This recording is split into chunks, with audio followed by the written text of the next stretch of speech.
నమస్తే. ప్రముఖ డైరెక్టర్ త్రివిక్రమ్ శ్రీనివాస్ తీసినటువంటి 'గుంటూరు కారం' సినిమాకి సంబంధించి ఒక వివాదం నడుస్తుంది. ప్రధానంగా ఆ సినిమాలో విలన్ల పాత్రలకు ప్రపంచ విప్లవకారుల పేర్లు, ముఖ్యంగా మార్క్స్ అలాగే లెనిన్, ఈ 2 పేర్లు యూజ్ చేశారు.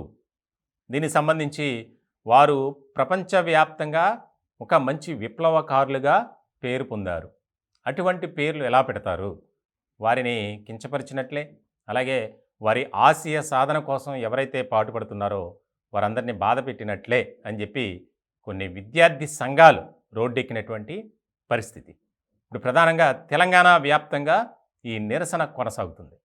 బేషరతుగా డైరెక్టర్ త్రివిక్రమ్ శ్రీనివాస్ క్షమాపణ చెప్పాలని, అలాగే ఏదైతే ఇప్పుడు ఎలాగూ సినిమా రిలీజ్ అయింది కాబట్టి వాటిని తొలగించడం అసాధ్యం. ఇట్లాంటి సందర్భంలో విప్లవకారులు ఆశయ సాధన కోసం పనిచేస్తున్నటువంటి కొంతమంది ఉన్నారు. వారందరికీ క్షమాపణ చెప్పాలి బేషరతుగా. లిఖితపూర్వకంగా ఒక ప్రెస్ నోట్ రిలీజ్ చేయాలి. లేని పక్షంలో ఆందోళన మరింత ఉధృతం చేస్తాం అనేది డిమాండ్ ఎక్కువగా వినిపిస్తుంది. ప్రధానంగా కొంత టైం పెట్టారు. ఆ టైం లోపు కనుక త్రివిక్రమ్ స్పందించకపోతే ఆయన కార్యాలయం, అలాగే ఆయన ఎక్కడ కనిపించినా భౌతిక దాడి చేస్తాం అని హెచ్చరిస్తున్నారు. ఇట్లాంటి క్రమంలో ఆయన మరి ఏ విధంగా రెస్పాండ్ అవుతారు? ముఖ్యంగా 'గుంటూరు కారం' సూపర్ హిట్ అయింది.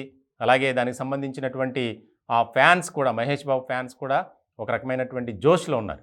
ఇట్లాంటి సందర్భంలో విలన్లకు అటువంటి పేర్లు ఎలా పెడతారు అనేది ఒక రకమైనటువంటి వివాదానికి తెర లేపిందనే చెప్పాలి. ఇట్లాంటి క్రమంలో ముఖ్యంగా త్రివిక్రమ్ శ్రీనివాస్తో పాటు చిత్ర యూనిట్ అంతా క్షమాపణ చెప్పాలి.